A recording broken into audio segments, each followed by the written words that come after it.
বেসরকারি শিক্ষা প্রতিষ্ঠানে ১,০০,০০০ শিক্ষক নিয়োগ চলছে আবেদন চূড়ান্ত সুপারিশে সময় লাগবে ১ মাস। বেসরকারি শিক্ষা প্রতিষ্ঠানে শিক্ষক নিয়োগের লক্ষ্যে ষষ্ঠ গণবিজ্ঞপ্তিতে আবেদন প্রক্রিয়া চলমান রয়েছে। দেশব্যাপী ১,৮২২টি শূন্য পদে শিক্ষক নিয়োগের এই প্রক্রিয়ায় আবেদন করা যাবে আগামী ১০ই জুলাই রাত ১১টা ৫৯ পর্যন্ত।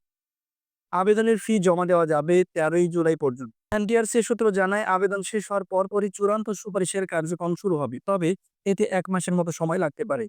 এর অন্যতম কারণ হচ্ছে পুলিশ ভেরিফিকেশন ফর্ম বেরোল।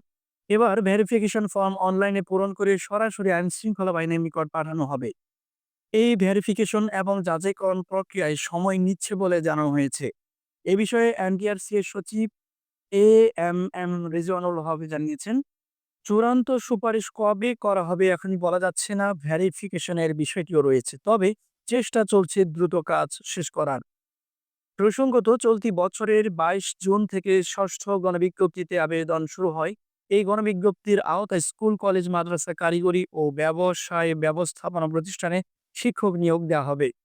স্কুল, কলেজে ৪,46,২১১টি, মাদ্রাসায় ৫৩,৫০১টি, কারিগরি ও ব্যবসায় ব্যবস্থাপনা প্রতিষ্ঠানগুলোতে ১,১১১০টি। সর্বোচ্চ বয়স ৩৫ বছর, যা গণনা করা হবে ৪ জুন ২০২৫ তারিখ অনুযায়ী।